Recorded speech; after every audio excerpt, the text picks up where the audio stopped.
Hello everyone, I am नवीन कुमार और हमारे सामने कुछ कंपनीज हैं।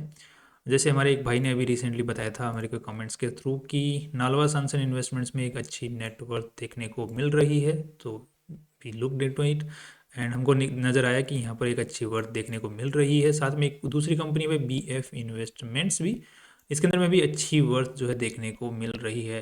जो कि इन कंपनियों ने जिन दूसरी कंपनियों के अंदर में इन्वेस्टमेंट कर रखा है तो उनकी जो नेटवर्थ चल रही है उस पूरे पोर्टफोलियो की उसके हिसाब से। तो यहाँ पे नालवा के अंदर में 4 गुना देखने को मिल रही है और BF इन्वेस्टमेंट्स के अंदर में 3 गुना के आसपास में देखने को मिल रही है। बाय द वे, अगर कोई भी कंपनी अगर आपको भाइयों को मिलती है जो कि अच्छी वर्थ रखती है और आप चाहते हैं कि उसको प्रेजेंट किया जाए भाइयों के सामने, दूसरे भाइयों के सामने, तो हम भी उस पर रिसर्च करके अगर हमको भी उसमें वर्थ नज़र आती है तो we will definitely do that. तो ऐसे इसी तरीके से नालवा सन्स का यहाँ पर नाम आया है सामने, एक भाई ने इसका नाम बताया था।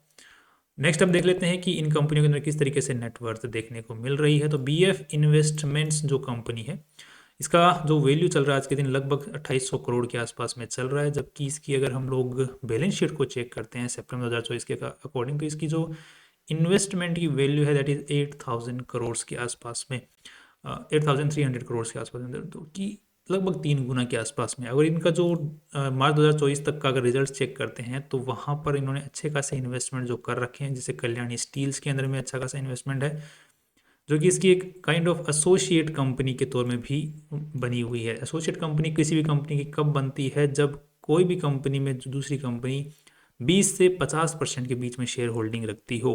तो मान के चलिए कंपनी ए जो है वो कंपनी बी को ओन करती है 20 to 50% के बीच में, तो वो एक उसकी एसोसिएट कंपनी हो गई, बी एसोसिएट कंपनी हो गई ए की। इसी तरीके से सब्सिडरी हो जाती है अगर 50% से ज़्यादा शेयर होल्डिंग अगर रखती है तो, राइट। तो ये उसका कुछ कंपनियां जिनके अंदर में 20 से 50% के बीच में शेयर होल्डिंग है, तो इनके अंदर में भी अच्छी खासी वैल्यू आज के दिन बची हुई है। दैट टू कोटेड वैल्यू बची हुई है। कोटेड वैल्यू जो कि स्टॉक मार्केट में लिस्टेड कंपनियां हैं, तो वहाँ से हम वैल्यू को पता कर सकते हैं कि इतने शेयर्स हैं तो इतना प्राइस चल रहा है, तो ये वैल्यू होनी चाहिए इस कंपनी के जो पोर्टफोलियो उसकी। यहाँ पे काफ़ी सारे और भी स्टॉक्स कंपनी होल्ड करती है, जैसे भारत फोर्ज यहाँ पर होल्ड करके बैठी हुई है, BF यूटिलिटीज़ होल्ड करके बैठी हुई है, राइट। कल्याणी फोर्ज हमने जैसे भी बात किया। तो इस टाइप से बहुत सारे जो स्टॉक्स हैं इनका यहाँ पर नाम देखने को मिल रहा है। तो आज के दिन जो इसकी पूरी वैल्यू देखने को मिल रही है दैट इज़ अराउंड 8300, जो कि सितंबर 31 तक की वैल्यू है। उसके बाद में अभी अक्टूबर है तो अभी इस मार्केट क्या है गिर चुका है। तो अभी गिरावट के अंदर में जैसे 3 गुना ज़्यादा सितंबर के 31 के, तो इतनी बड़ी गिरावट अभी आई नहीं है कि 3 गुना जो वैल्यू ऊपर चल रही थी उसको अभी इतना नीचे मार्केट गिरा नहीं है इन कंपनियों के जिनके अंदर में इनका एक बड़ा इन्वेस्टमेंट देखने को मिल रहा है, राइट। तो इसके अंदर में वैल्यू नज़र आती है। फ्यूचर के अंदर में जिस तरीके से और कुछ कंपनी है जिनका और जो भी होल्डिंग एंड इन्वेस्टमेंट कंपनीज है, तो उनकी जो नेटवर्थ, जो उनके पोर्टफोलियो की नेटवर्थ की जो वैल्यू है उसी प्राइस के ऊपर में वो स्टॉक्स पहुंच गए हैं, या फिर जस्ट थोड़ा बहुत उनके पास में ही बचे हैं, थोड़ा बहुत ये वैल्यू वहाँ पर बची हुई है उनकी नेटवर्थ और मार्केट वैल्यू के हिसाब से। उसी टाइप से ये कंपनियां भी अगर उस तरीके से रन करती हैं तो ये भी वहाँ तक पहुँच सकती है। बट अभी क्या मार्केट में गिरावट आ रही है तो भाई लोगों को कोई भी स्टॉक हाथ छूने से भी डर लग रहा है। अगर कोई भाई को एक सवाल था कि अगर इन इस टाइप की कंपनियों के अंदर में अगर हम लोग खरीदते हैं और स्टॉक मार्केट, इन कंपनियों का जो मार्केट है वो गिर जाता है तो हम क्या करें, दूसरी कंपनियों के साथ क्या करते हैं, एवरेज करते हैं। तो कोई भी कंपनी अगर 25 से 30% गिर जाती है तो आप फर्स्ट टाइम एवरेजिंग कर सकते हैं उसके अंदर में। और इस टाइप की कंपनी जो पोर्टफोलियो टाइप की कंपनी है जो दूसरी कंपनियों के स्टॉक्स उठा के रखती हैं, तो इनके लिए तो अपने को, मैं कहता हूँ कि कभी ए कंपनी को एवरेज करने के लिए बी कंपनी खरीदिए। उसका सिंपल सा रीज़न है कि ताकि आपका डाइवर्सिफाइड हो सके पोर्टफोलियो। यहाँ पर तो ऑलरेडी डाइवर्सिफाइड है, तो आप ए कंपनी, अगर इस टाइप की एक कंपनी है तो उसको ही आप अगेन 20 to 25 to 30% अगर गिर जाता है स्टॉक तो उसी कंपनी के और शेयर्स खरीद लीजिए, राइट। क्योंकि आपको कभी भी इन्वेस्टमेंट करते हैं तो ध्यान रखिए डाइवर्सिफिकेशन के थ्रू ही जाना पड़ेगा अगर स्टॉक मार्केट नीचे गिरता है तो, राइट। डाइवर्सिफिकेशन एंड जो एवरेजिंग वाला है उसी रूट के थ्रू जाना पड़ेगा। और उसका हमने एक पूरा टेक्निक बना रखा है जिसका हमने वीडियो ऑलरेडी इसके वीडियो की लिंक डिस्क्रिप्शन में दे रखा है, तो उस टेक्निक के थ्रू आप जा सकते हैं। दूसरी कंपनी का नाम है नालवा सन्स एंड इन्वेस्टमेंट, जो कि इसी टाइप का काम करती है। इसकी वैल्यू आज के दिन जो चल रही है 4800 चल रही है, राइट। एंड यहाँ पर अगर हम लोग एक चीज़ चेक करते हैं बैलेंस शीट के अंदर में तो देखने को मिल रही है 19,000 करोड़ रुपए की इसकी नेटवर्थ की वैल्यू चल रही है। तो अब यहाँ पर अगर हम लोग चेक करेंगे इस कंपनी के किन कहाँ कहाँ पर इन्होंने इन्वेस्टमेंट कर रखे हैं, तो ये काफ़ी सारे आपके सामने नाम आएंगे। वैसे इस कंपनी का नालवा की अगर बात करते हैं तो इन्होंने डेट इंस्ट्रूमेंट्स में भी इन्वेस्टमेंट अच्छा खासा कर रखा है और स्टॉक मार्केट के अंदर में भी अच्छा खासा इन्वेस्टमेंट कर रखा है दूसरी कंपनियों के अंदर में। तो ये कुछ कंपनियां हैं जिनका यहाँ पर इन्होंने जो है अनकोटेड जो कंपनी है उनका यहाँ पर इन्वेस्टमेंट कर रखा है जिन कंपनियों के अंदर में। और यहाँ पे लैक्स में वैल्यू है 102 करोड़, 52 करोड़, इस टाइप से कर रखा है। कोटेड में भी अच्छा खासा कर रखा है। ये तो अनकोटेड थी, यहाँ से जो लिस्ट स्टार्ट हो रही है अनकोटेड है, जो कि स्टॉक मार्केट लिस्टेड नहीं है वो कंपनियों की।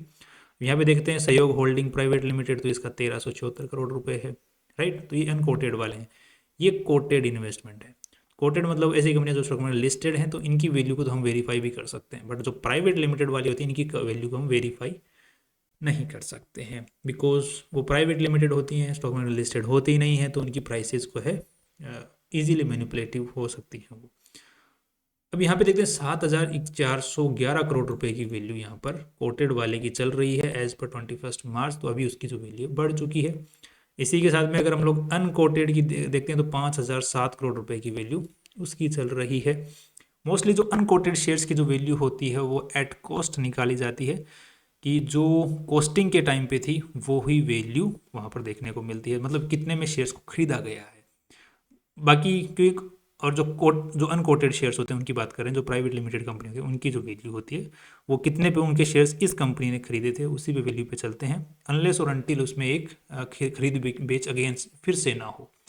कोटेड जो होती है, जिनके शेयर प्राइस में जो भाव चलते रहते हैं उनकी प्राइसेस हर साल जो है उस 31 मार्च 2024 का अगर डेटा है तो उस दिन क्या भाव चल रहा है उसके हिसाब से फिर ये चीज़ चलती है, ये जो पर्टिकुलरली रिपोर्ट तैयार होती है।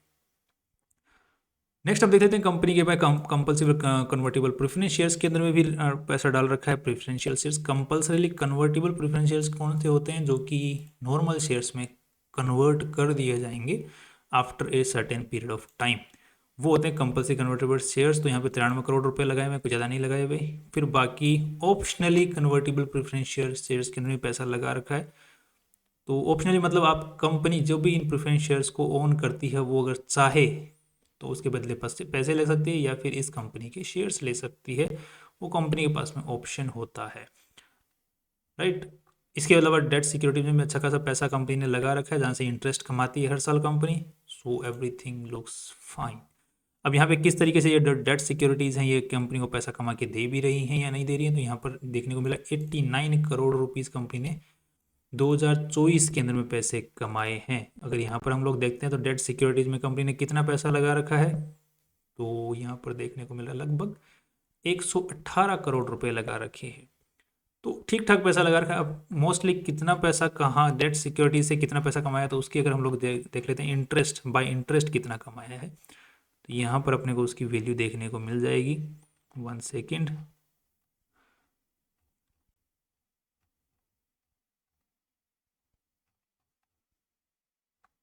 ओके, तो यहाँ पर देखने को मिल रहा है ऑन डेट इन्वेस्टमेंट, तो यहाँ पर 10 करोड़ रुपए कंपनी ने कमाए हैं, तो लगभग 9-10% के आसपास में कमा रही है। That's again good.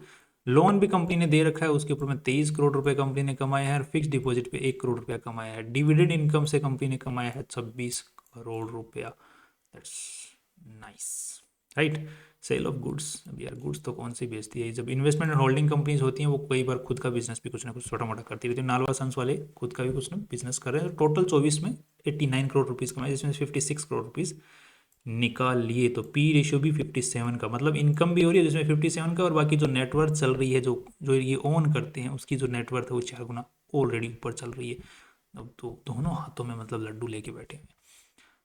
That's all from my side. बाकी मुझे इन दोनों ही कंपनियों के अंदर में आज के दिन वर्थ नजर आती है। मेनली जो है नालवा सन्स एंड इन्वेस्टमेंट में ज़्यादा वैल्यू नज़र आती है डिस्पाइट BF इन्वेस्टमेंट्स की, राइट। तो बाकी आपको भी अगर इनके अंदर में वर्थ नज़र आती है तो इन्वेस्टमेंट करके चल सकते हैं। साथ में ध्यान रखिए मार्केट गिर रहा है, अभी और गिरने की उम्मीदें हैं, बिकॉज FIIs बेचने से रुक ही नहीं रहे हैं और DIIs खरीदने से नहीं रुक रहे हैं, और जो इंडिविजुअल है वो बीच में पगलाया हुआ है, ये क्या करना है।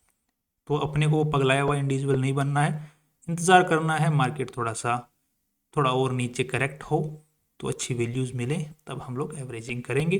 अगर आपका पोर्टफोलियो 25 to 30% गिर चुका है तो एवरेजिंग फर्स्ट एवरेजिंग हम लोग कर सकते हैं, उससे पहले एवरेजिंग ना करें। और जो 25 to 30% जो कि आपके पोर्टफोलियो ने हाई टच किया है उससे कैलकुलेट करना है, ना कि जब आपकी बाइंग प्राइस है वहाँ से 25%। नहीं नहीं, अगर 1 लाख रुपए में पैसे लगाए हैं और अब वो 1,20,000 तक गया है, तो अगर वापस आपका पोर्टफोलियो नीचे आ गया है 95,000 रुपये के ऊपर में, तो आपका ऑलरेडी पोर्टफोलियो जो 25% लगभग ज़्यादा ही, लगभग 20% 25% के बीच में जो है वो करेक्ट हो चुका है, क्योंकि 1,20,000 से अब आपको कैलकुलेट करना है, राइट। तो 20% 25% के आसपास, तो वो जब तक 25 से 30% के बीच में कहीं पे करेक्ट हो जाए तो आप फर्स्ट एवरेजिंग कर सकते हैं हाई से। ध्यान रखिएगा, कई भाई लोग क्या कन्फ्यूज हो जाते हैं वहाँ पर कि जहाँ पे हमने लगाया है वहाँ से देखना है कि 20-25% मतलब 25-30% गिर जाए, नहीं, आपने गेन भी तो लूज कर दिया, right. So that's all from my side and finally see you tomorrow.